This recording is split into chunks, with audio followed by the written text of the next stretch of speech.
Sudah, Kak. Sudah? Sudah. Oke, baik. Hari ini kita bahas terkait dengan laku susi ya. Laku susi ini adalah latihan, kunjungan, dan supervisi ya.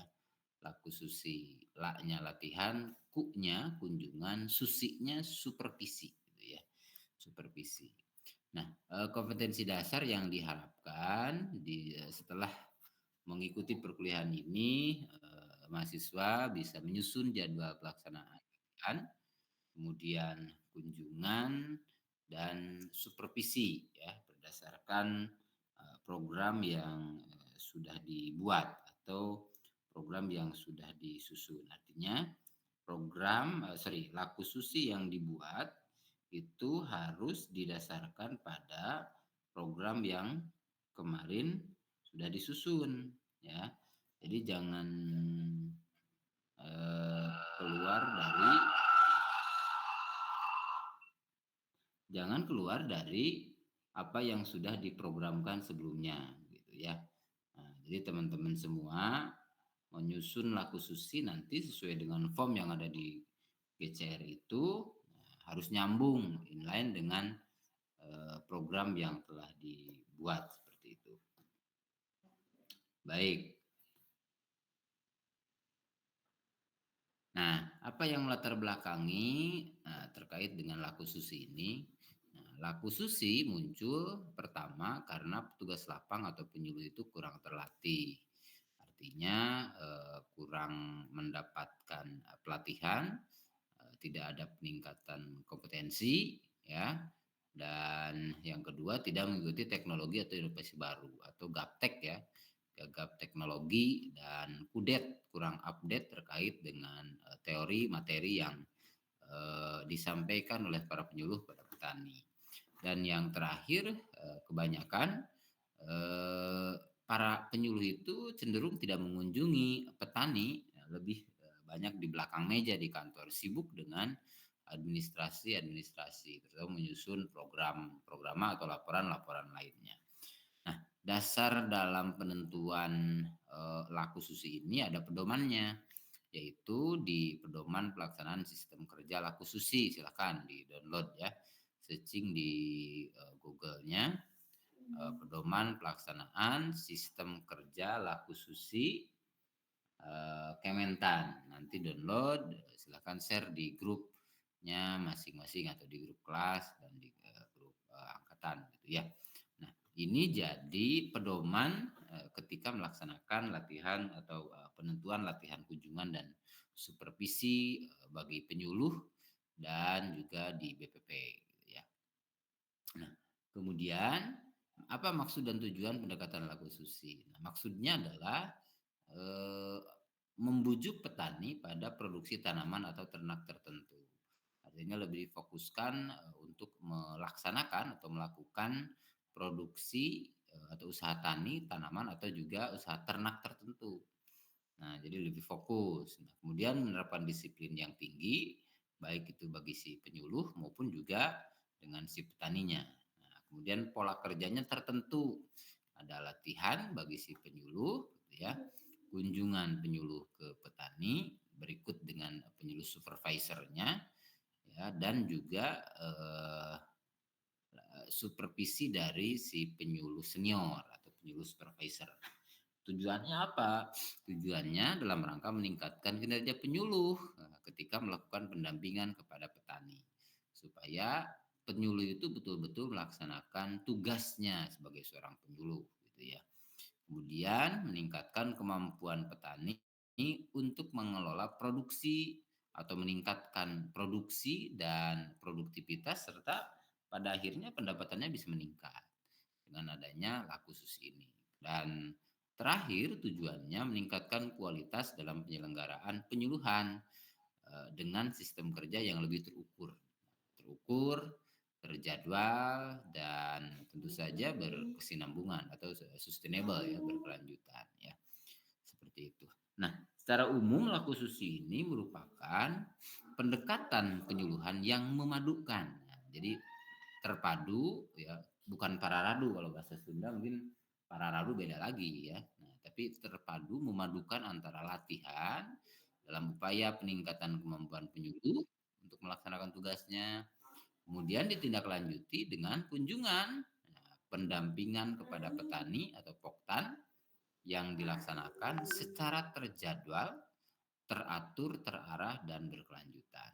Nah, kemudian setelah itu sistem laku ini adanya dukungan, didukung dengan supervisi oleh BPP atau BP3K. BPP itu Balai Penyuluhan Pertanian atau penyuluh supervisor yang ada di BPP atau penyuluh senior atau kepala BPP, supaya sistemnya berjalan sesuai jadwal, lebih efektif dan lebih efisien.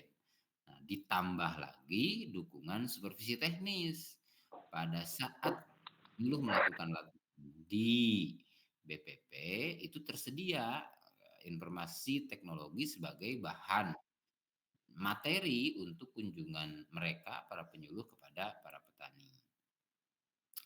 Nah, apa saja ruang lingkup di dalam laku susi? Paling tidak ada 3 garis besar ya, atau 4 secara rincinya.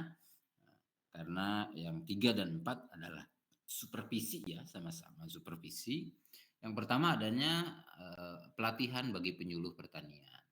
Jadi penyuluh mendapatkan latihan atas materi-materi yang belum dikuasai oleh para penyuluh, sehingga pada saat melakukan kunjungan kepada para petani mereka sudah siap gitu ya, sudah siap dan sudah dengan informasi atau teknologi atau inovasi baru ya. Oke.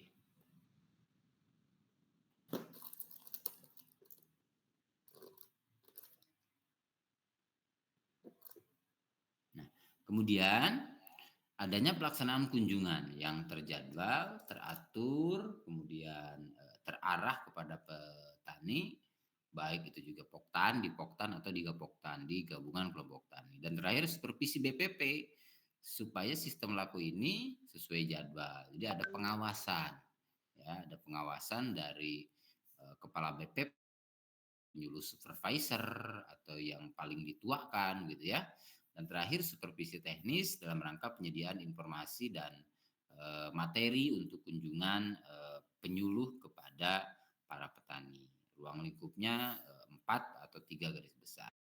Nah, tadi ada latihan. Jadi penyuluh mendapat latihan yang kontinu untuk bahan penyuluhan, kemudian juga kunjungan yang terprogram kepada pelaku usaha atau pelaku utama ya, petani sebagai sasaran penyuluhan, dan supervisi. Supervisi ini pembinaan dan pengawasan dalam rangka pelaksanaan kegiatan si penyuluh untuk pengawalan dan pendampingan poktan supaya terlaksana sesuai dengan yang direncanakan, sekaligus sebagai bagian langkah ya dalam membantu memecahkan permasalahan yang notabene tidak bisa dipecahkan di lapangan sebagai bentuk pengendaliannya. Artinya antar penyuluh juga saling kolaborasi gitu ya. Karena penyuluh itu setiap orangnya memiliki yang namanya wilayah binaan masing-masing. Nah, di wilayah binaan masing-masing, wilayah binaan itu terdiri dari beberapa desa biasanya ya. Ada yang 1-2 desa atau mungkin ada yang sampai dengan 3 desa satu penyuluh memiliki wilayah binaannya gitu ya. Nah, karena berbeda-beda itu, tentu permasalahan yang ditemui juga, yang dihadapi juga berbeda. Nah, termasuk prioritas kebutuhan yang diinginkan oleh para petani di lapangan. Nah, kalau laku susi sendiri ini lebih kepada karena di awal adalah mengarahkan kepada produksi komoditas tanaman atau ternak tertentu, lebih kepada menjalankan program yang ditentukan oleh pusat atau bersifat top down gitu ya, bersifat top down. Hanya kalaupun meskipun bersifat top down, program-program yang dijalankannya, yang dilakukannya tentu harus ada konfirmasi juga, harus ada eh, check and recheck terkait dengan kegiatan penyuluhan yang akan dilakukannya. Nah, kemudian prinsipnya apa?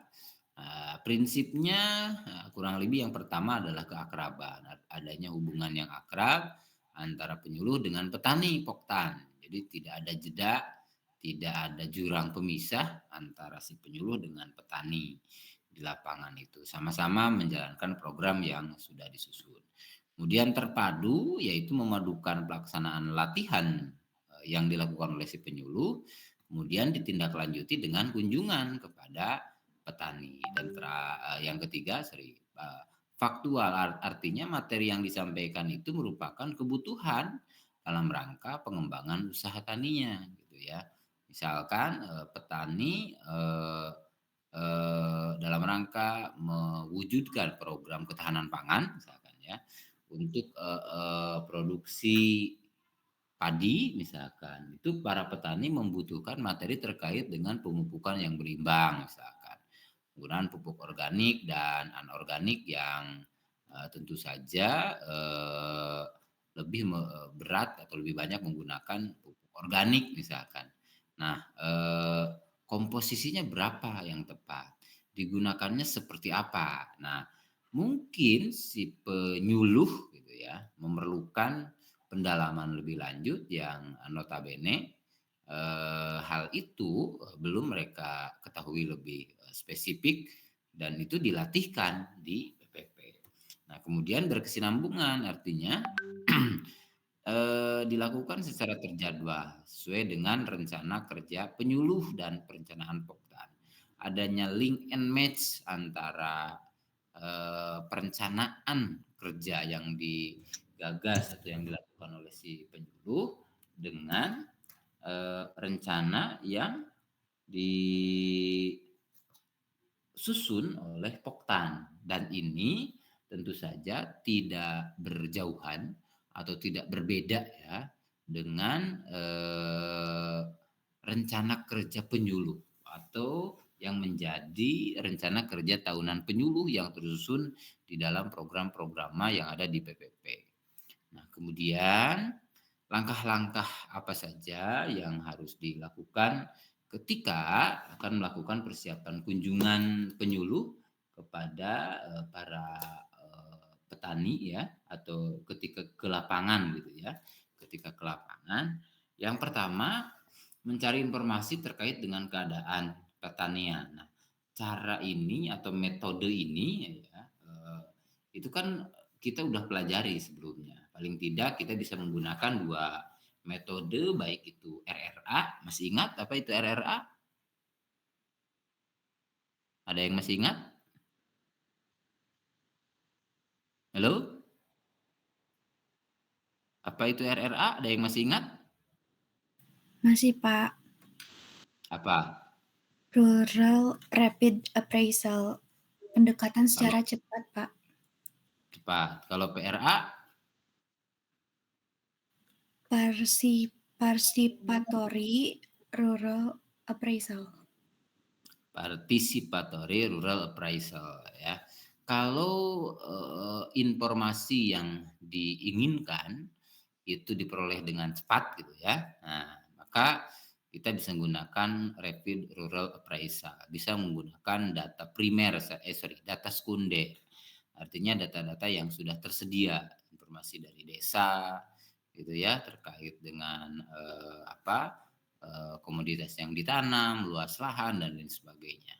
Nah, kalau misalkan membutuhkan partisipasi dari anggota masyarakat atau dalam hal ini petani, maka kita bisa menggunakan PRA, Participatory Rural Appraisal gitu ya.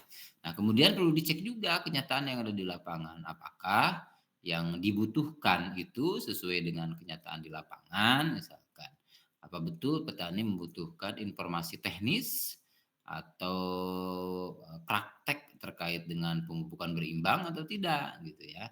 Nah, karena mungkin sebetulnya beberapa petani sudah mengetahuinya. Nah, kemudian sarananya ada nggak gitu ya untuk pelaksanaan atau praktek tersebut misalkan.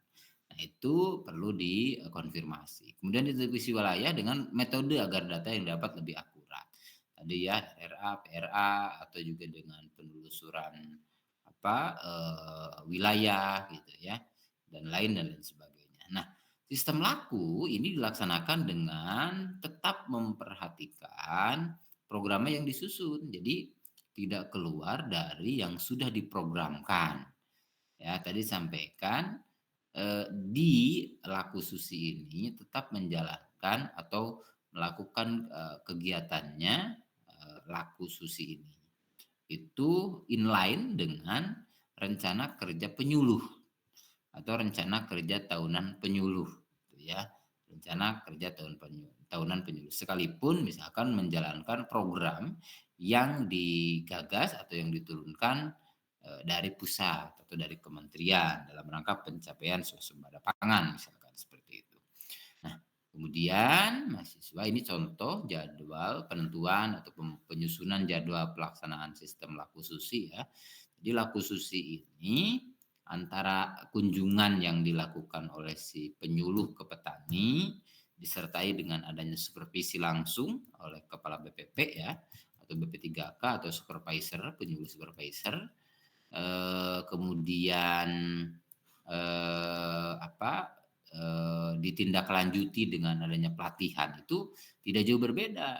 Tidak bisa sekarang misalkan pelaksanaan kunjungannya di hari pertama, minggu pertama di bulan September misalkan. Nanti pelatihannya di bulan Januari yang akan datang. Nah, jadi terlalu jauh. Terlalu jauh. Nah, kemudian hasil dari kunjungan itu kan kita mengidentifikasi kebutuhan petani yang betul-betul dibutuhkan saat itu terkait permasalahan usaha tani yang dalam rangka mengarahkan ke produksi komoditas tanaman atau tanaman tertentu itu nanti dibahas, didiskusikan antar penyuluh gitu ya di BPP. Direview hasil kunjungannya, tentu permasalahannya banyak, tapi prioritas masalah yang mau dipecahkan yang mana, gitu ya, yang mana dalam rangka goals ya mendukung terhadap program yang tentu saja digagas dari pusat tadi atau top down tadi. Nah, setelah setelah mencapai titik temu kesamaan dari hasil pembahasan antar penyuluh tersebut, nah misalkan kaitan dengan bagaimana penyuluh memperoleh suplemen tambahan terkait informasi teori atau materi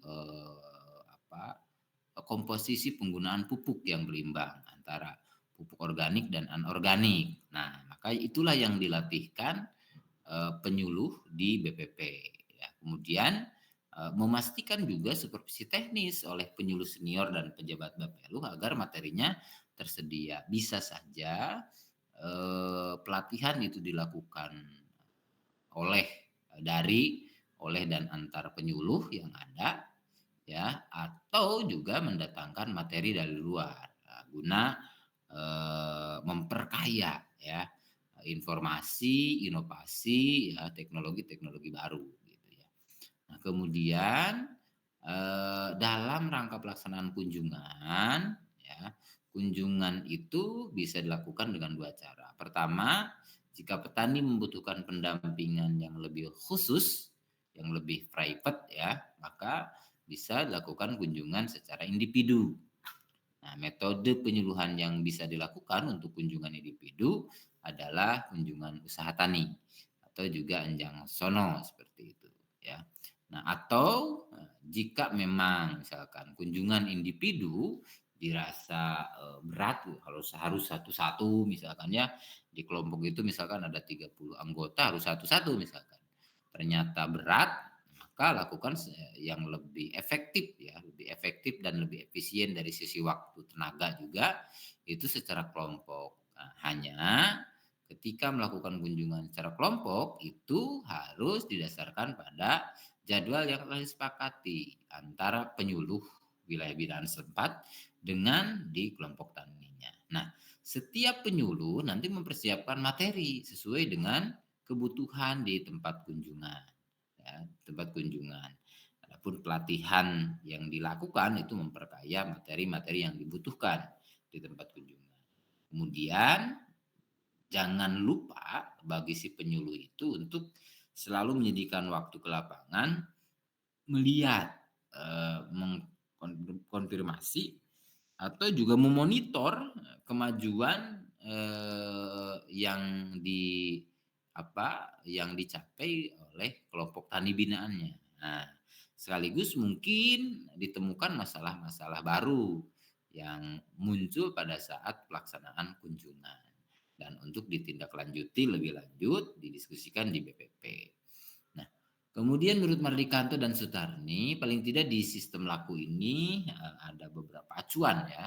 Jadi penyuluh lapang itu punya kewajiban sebetulnya dalam membina sejumlah kelompok itu di wilayah binaan masing-masing itu secara pasti teratur, tertib, dan berkelanjutan. Pasti itu waktu dan tempatnya pasti sesuai tadi jadwal yang disepakati oleh PPL, penyuluh pertanian lapangan dan kelompok yang dibinanya. Kemudian juga teratur itu kunjungannya itu berkala ya, mau itu mingguan atau bulanan gitu ya, kemudian triwulanan atau semesteran, jadi setahun 2 kali. Jangan sampai 1 tahun itu hanya 1 kali gitu ya. Jadi memang harus continue. Nah, kemudian tertib, harus menaati kesepakatan dengan jadwal yang sudah disusun. Kemudian sustainable ya, terus menerus. Dan PPL itu punya kewajiban mengikuti training di BPP sebagai pusat pertemuan dan informasi penyuluhan di tingkat kecamatan. Sharing lah ya. Sharing informasi, sharing temuan di lapangan, sampai dengan sharing terkait dengan problem solvingnya, pemecahan masalah yang dituju lapangannya seperti apa ya. Pemecahan masalahnya seperti apa. Itu bisa dilakukan antar penyuluh. Itulah fungsinya, gunanya BPP untuk melakukan koordinasi antar penyuluh.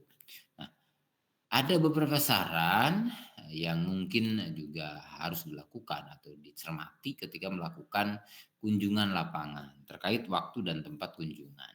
Nah, waktu kunjungan itu disesuaikan dengan kegiatan petani. Jangan sampai mau kunjungan terkait penyampaian materi penyuluhan usaha tani padi di musim kemarau. Nah, otomatis kan petani tidak sedang menanam padi begitu ya. Tidak sedang menanam padi. Itu sangat-sangat salah. Nah, kemudian jika ingin lakukan berkelompok itu harus ada kesepakatan. Nah, di dalam penetapan waktu itu nanti akan tergantung metode, media, materi gitu ya. Misalkan mau melakukan penyuluhan terkait pupuk berimbang pada usaha tani padi akan dilakukan tentu di saung sawah lah ya, atau mungkin di ladang gitu ya. Nah, itu sudah capek-capek nyusun materi PPT gagayaan gitu ya. Nah, nanti kan sulit juga implementasinya. Nah, jadi harus menyesuaikan. Mungkin di print out ya, hurufnya tidak kecil-kecil gitu ya, tapi lebih besar supaya bisa dibaca oleh para audien ya. Kemudian keadaan atau situasi sasaran yang dituju, kemudian jenis kegiatannya itu menyesuaikan gitu ya, ketersediaan alat dan perlengkapan, juga mengikuti kegiatan masyarakat setempat. Jangan bertentangan dengan kegiatan yang dilarang ya, penyuluhan pada saat ada kegiatan misalkan peringatan Maulid Nabi misalkan, memaksakan diri. Jangan dicampurkan. Penyuluhan saja secara khusus gitu ya. Tidak dimasukkan di acara Maulid Nabi misalkan seperti sekarang ya. Nah, kemudian latihan bagi penyuluh itu sama pentingnya dengan penyuluh melakukan kunjungan kepada petani dan petani membutuhkan kunjungan. Latihan dalam rangka memberikan pelayanan penyuluhan yang efektif dan profesional. ya. Jadi latihan itu meningkatkan kompetensi, meningkatkan pengetahuan gitu ya, dan keterampilan penyuluh dalam melakukan penyuluhan ya, penyuluhan. Jadi tetap ya diasah gitu ya, diasah, dilatih gitu ya, diperkaya penyuluh itu dalam rangka melakukan tugas dan fungsinya agar lebih profesional. Nah, kemudian dalam latihan itu banyak hal yang bisa dipelajari oleh para penyuluh.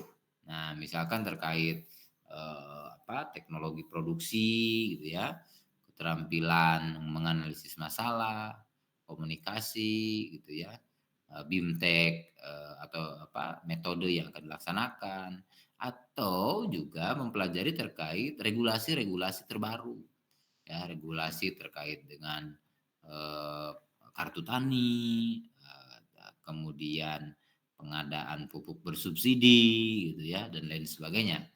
Nah, awas jangan sampai terkungkung ya, terbelenggu bahwa ketika melakukan penyuluhan, materi yang harus disampaikan itu terkait dengan budidaya saja atau pemasaran gitu ya. Nah, lupa bahwa selain itu ada juga yang penting. Misalkan terkait manajerial kelompok. Nah, manajerial kelompok tani. Nah, kenapa itu penting? Karena berkoloni, berkomunitas gitu ya. Berkelompok itu menjadi suatu hal yang perlu dilakukan oleh para petani, dan itu perlu digagas, disampaikan terkait pentingnya berkomunitas di kalangan petani, baik itu berdasarkan komoditas atau berdasarkan penguasaan lahan ya, penguasaan lahan satu hamparan yang sama gitu ya, berbagai petani itu berkelompok misalkan. Dan materi terkait manajerial kelompok, manajerial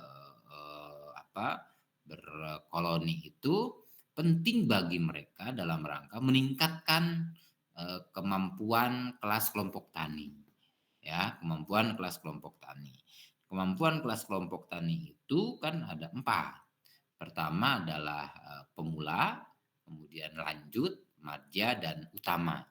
Jadi kalau awal berdiri itu kelasnya kelas pemula. Kemudian dilakukan penilaian oleh penyuluh dan dari BPP. Ketika diperoleh nilai 0 sampai 245, nah itu masuk kelas pemula. Tapi nilainya misalkan diperoleh 246 sampai 455. Nah, dia masuknya ke kelas lanjut. Kemudian jika nilainya 456 sampai 700 ke kelas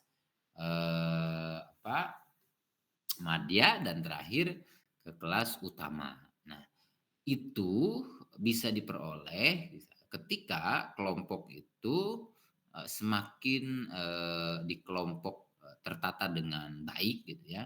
Dari sisi administrasi ada catatan harian kelompok, ada catatan kegiatan kelompok, sebagaimana tugas dan fungsi kelompok ya. Kelompok tani itu kan ada unit produksi, wahana kerjasama, dan kelas belajar.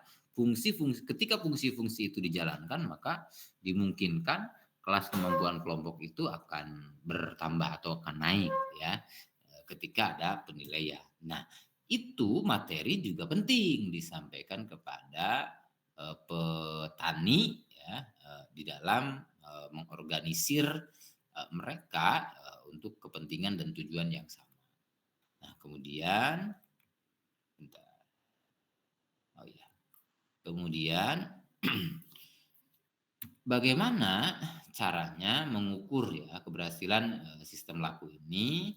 Karena sistem laku cenderung berfokus pada target komoditas tertentu ya, peningkatan komoditas tertentu, maka keberhasilannya tentu diukur dengan apakah komoditas tersebut meningkat produksinya atau enggak gitu ya.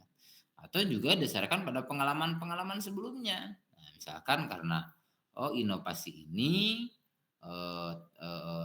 teknologi ini murah atau sederhana sehingga petani mau melaksanakannya.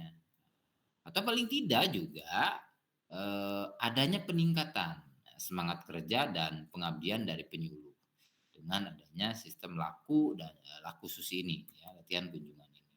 Karena penyuluh seringkali banyak yang dari kantornya, dari BPP-nya berangkat, tapi ternyata tidak sampai gitu ya ke kelompok. Nah, kemudian adanya supervisi ini merupakan hal yang ditujukan dalam rangka meningkatkan efektivitas dan kualitas laku. Nah, ini biasanya dilakukan secara berjenjang, ya, mulai dari BPP atau kabupaten, kemudian ke kabupaten kota, provinsi dan pusat, memastikan bahwa program itu dijalankan, ya, ataupun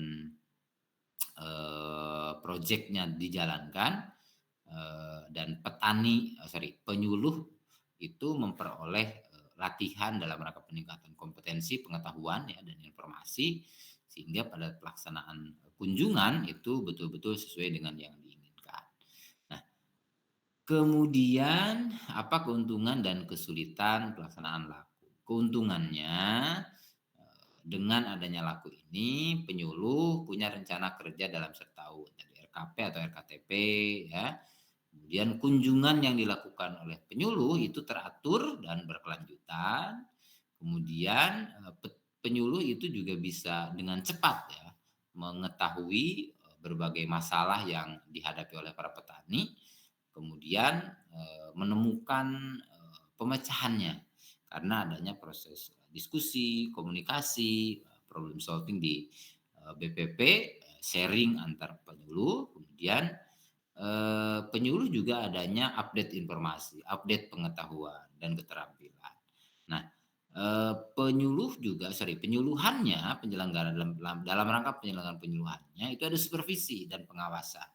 Jadi tidak mungkin ada penyuluh yang nakal atau tidak mungkin ada informasi teknologi yang harus disampaikan itu tidak sampai. Nah, kemudian yang paling penting dukungan logistik, ya, bagi kegiatan penyuluhan yang dilakukan. Nah, kesulitannya karena tidak semua pelaku yang terlibat itu bekerja untuk kebutuhan saran penyuluhan, hanya sekedar melaksanakan tugas saja, gitu ya. Nah, kemudian publikasinya cenderung promosi dan lain sebagainya. Kemudian sering dianggap rendah karena tadi adanya kerjasama, ya. Kemudian penyusunan programnya lebih banyak top down karena dikendalikan oleh pusat, ya. Dan laku ini sebetulnya tidak efektif untuk daerah terpencil karena jauh, ya, bolak-balik latihan di BPP, kemudian kunjungan bolak-balik seperti itu. Dari sisi efektivitas penggunaan dana itu tidak efisien.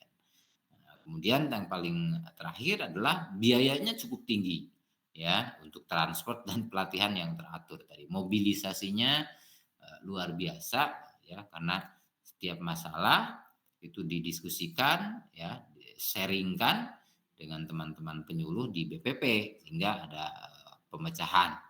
Nah, ketika kunjungan ke lapangan juga kan harus bolak-balik. Mungkin kalau di Jawa ya it's okay karena satu daerah atau satu desa dengan desa yang lain itu berdekatan. Tapi kalau di luar Jawa ya agak lumayan. Masih mending kalau di Jawa mungkin 1-2 desa, di luar Jawa bisa lebih 3 sampai 4 gitu ya. Dengan jaraknya yang lumayan. Nah, ini mahasiswa sekalian, form dalam rangka identifikasi potensi dan masalah laku susi, ya. Di sini nomor misalkan Poktan, kemudian KFP ini adalah kelompok ekonomi produktif. Kalau bukan kelompok tani, misalkan ke sekolah misalkan atau ke masyarakat biasa itu masuknya kelompok ekonomi produktif. Potensi yang dikembangkan peningkatan produksi padi misalkan. Materi yang dibutuhkan pemupukan yang berimbang antara penggunaan pupuk organik dan anorganik, gitu ya. Kemudian di tabel 1B-nya poktan gapoktannya. Kemudian masalah yang dihadapi adalah pengetahuan dan keterampilan petani dalam penggunaan pupuk berimbang. Prioritas masalah adalah peningkatan keterampilan, pengetahuan dan keterampilan, gitu ya, melalui misalkan ceramah, diskusi, misalkan ya, dan juga misalkan adanya praktik langsung misalkan. Nah, materi yang dibutuhkan oleh si penyuluh adalah komposisi penggunaan pupuk berimbang misalkan, seperti itu. Sebetulnya sedikit-sedikit ya dalam penggunaan bahasa ya, untuk menuangkan ke dalam POM laku ini. Nah, ini kemudian kebutuhan pelatihan ya, materi yang dibutuhkan, yang dikuasai penyuluh, yang belum dikuasai, dan materi yang dilatihkan. Nah, termasuk yang ini, risalah kunjungan ini harus agak detail, harus dengan jelas ya. Misalkan hari kunjungan, dalam kunjungan, harinya Selasa misalkan. Selasa 9 September 2025 ya. Waktu kunjungan pukul 13 sampai 15 misalkan, atau 2 jam lamanya, atau misalkan 120 menit misalkan. Harus dituliskan dengan jelas nama poktannya dan alamatnya. Misalkan Poktan Rahayu misalkan, alamat di Mugarsari misalkan. Jumlah anggota yang hadir disebutkan berapa orang laki-laki, perempuan. Nah, kegiatan yang dilakukan dan topik yang dibahas adalah terkait peningkatan produksi padi ya, yang mengalami masalah penurunan misalkan. Masalah yang dihadapi adalah kemampuan para petani dalam melakukan pemupukan yang berimbang guna meningkatkan produksi padi misalkan. Pecahan masalahnya adalah memberikan penyuluhan keterampilan penggunaan pupuk organik. Yang belum dipecahkan dan tindak lanjut adalah implementasinya misalkan. Jadi lebih jelas, lebih spesifik gitu ya. Nah, nanti ditandatangan sesuai dengan DIPOM. Kalau DIPOM seorang kalau nggak salah ya. Nanti bisa nama saudara ya di bawahnya isi. Kemudian, nah ini juga supervisi. Jadi di tugas kali ini Anda berperan double ya, berperan ganda. Satu sebagai penyuluh yang melakukan tadi ya latihan dan kunjungan, satu lagi sebagai supervisi, penyuluh supervisor. Atau bisa suite lah dengan temannya juga boleh. Anda juga ada apa-apa. Misalkan nomor 1 tanggal supervisi. Nah, tanggal supervisi kan biasanya bareng dengan tanggal kunjungan. Itu kan 9 September 2025. Penyuluh yang disupervisi misalkan tadi Pak Iz ya, Pak Iz CSP gitu ya. Pak Iz Jalan Sarjana Pertanian. WKPP atau WKPP wilayah kerja penyuluh pertanian misalkan di Kelurahan Mugarsari. Masalah kinerja penyuluhnya misalkan kekurang mampuan dalam penguasaan materi ya yang untuk memecahkan masalah yang ditemui di lapangan terkait dengan pemupukan berimbang. Pemecahan masalah, latihan dan penguatan gitu ya, pemahaman materi terkait dengan pemupukan berimbang, komposisi penggunaan pupuk yang berimbang gitu ya. Itu bisa diisi dengan itu. Itu barangkali mahasiswa sekalian terkait dengan laku susi ya. Dan laku ini latihan, kunjungan, latihan bagi si penyuluh ya, kunjungan oleh supervisor, penyuluh supervisor gitu ya,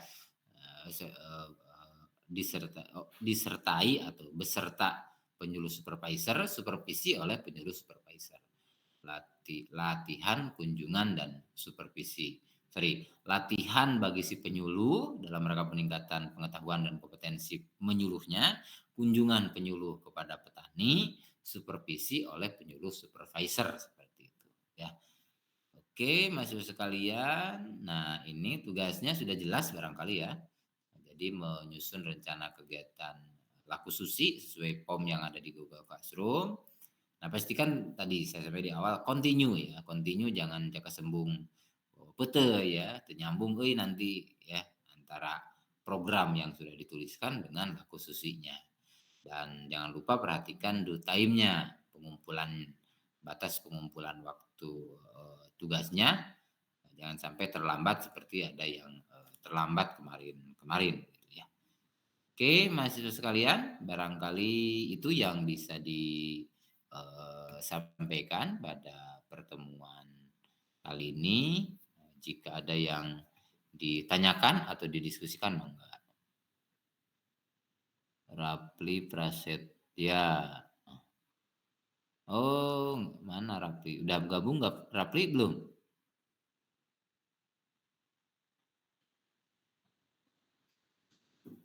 Iya, Pak. Udah? Oke, sip. Ada yang didiskusikan? Izin mengkonfirmasi, Bapak. Yuk. Saya Ibnu, Pak, dari kelas D, Pak. Dari kelas D, Pak. Kelas D. Oke, bentar ya. Ibnu. Tadi nggak ikut? Pak, Ya? saya Kelvin baru masuk tadi, Pak. Telat masuk. Ibnu. Saya Ahmad juga Farhan, ada Ahmad Farhan? dari kelas D, Pak.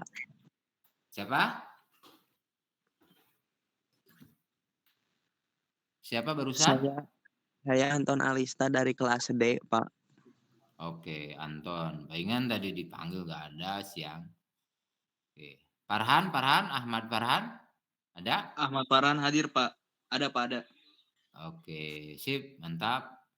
Aji Wianto,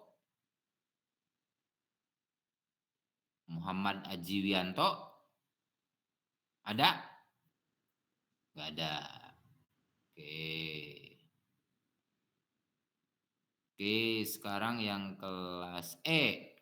Wildan, ada Wildan? Ada, Pak, ada.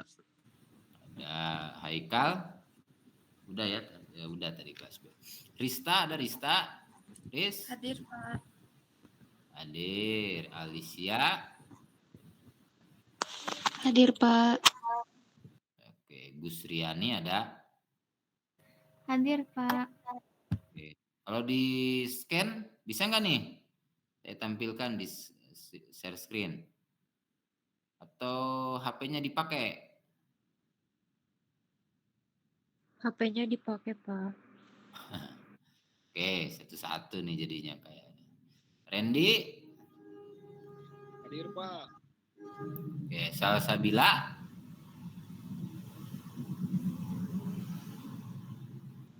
Ada Salsabila? Nggak ada. Rapli? Ada ya? Hadir, Pak. Nopal? Hadir, Pak. Hadir. Fikri? Hadir, Pak. Iqbal? Iqbal nggak ada? Oke. Kelvin? Pak, Iqbal hadir, Pak. Udah ngamal apa nggak tuh kamu teh? Mikrofonnya belum diizinkan, Pak. Kelvin ada? Oh, belum diizinkan mana? Siapa yang Hadir, belum Pak. diizinkan? Hadir. Sorry kalau belum diizinkan. Hadir, Pak, Kelvin. Oke. Bentar. Mana Kelvin tuh? Harus pindah nih. Gifari, ada Gifari? Gifari ada? Zulfa? Hadir, Pak. Gifari ada Gifari? Dinda, ada Dinda? Hadir, Pak. Rina, ada ya? Rina. Hadir, Pak. Izba? Hadir, Pak. Oke. Padia, ada Padia? Hadir, Pak. Oke. Maudi? Hadir, Pak. Intania? Hadir, Pak. Cindy? Ada? Hadir, Pak. Zika? Hadir, Pak. Abel, Bel, ada Bel? Ada Pak, hadir Pak. Oke, Reza, Muhammad Reza. Za, hadir? Muhammad Rivaldi? Nggak ada? Puji? Hadir, Pak. Oke. Ripaldi nggak ada. Muhammad Ripaldi Sutisna dan Muhammad Reza Haikal. Pak, katanya Ripaldi hadir. Mana katanya aku mah. Emang ada orangnya? Kenapa? Mana Ripaldi?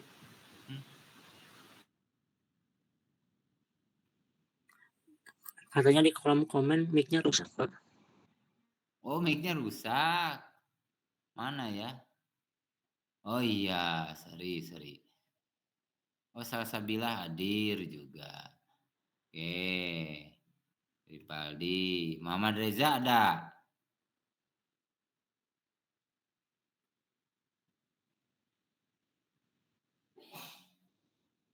Kalau Givari ada?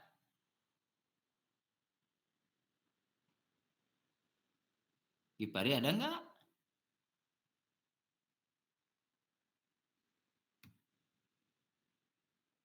Ada ya? Oke, baik. Kalau nggak ada, cukup ya. Oke, baik. Mahasiswa sekalian yang saya banggakan.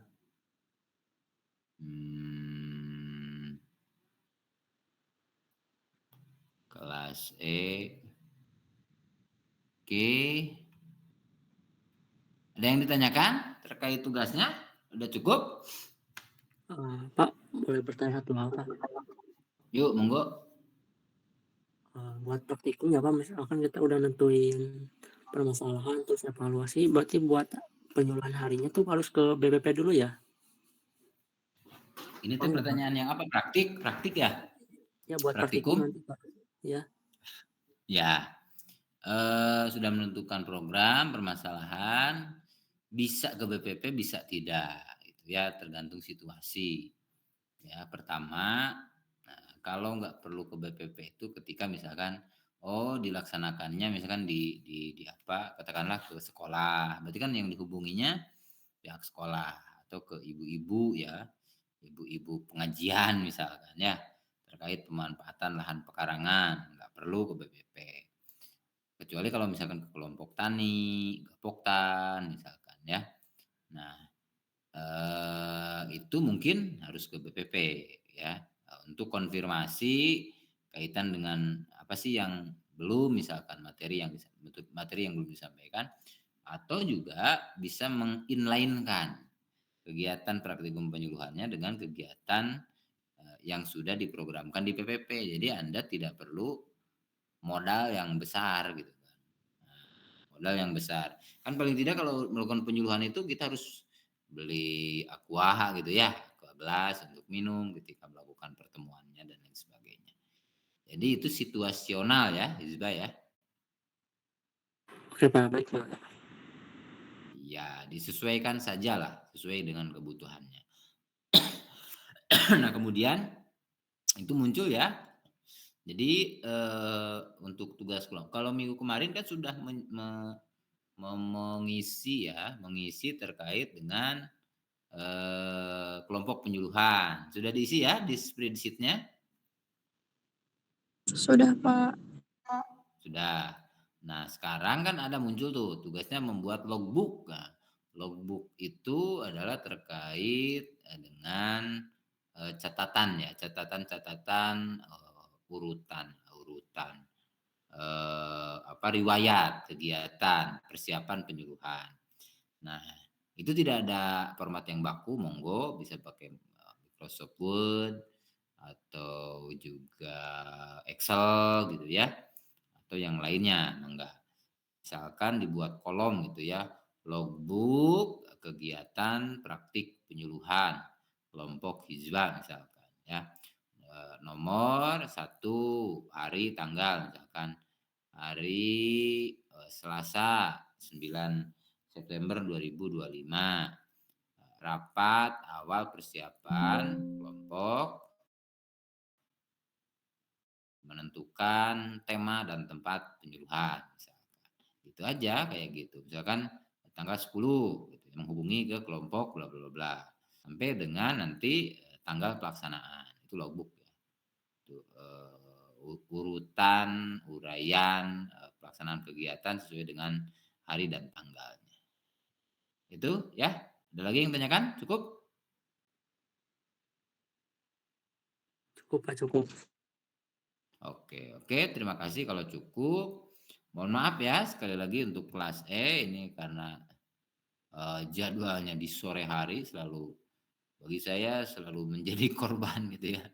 Korban harus ditarik ke kelas A, B, C atau mungkin dipindahkan gitu ya.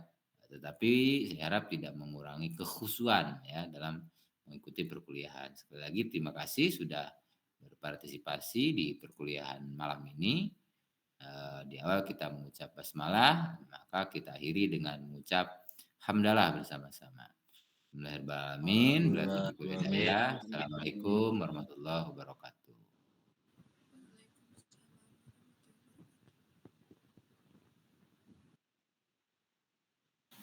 Waalaikumsalam. Terima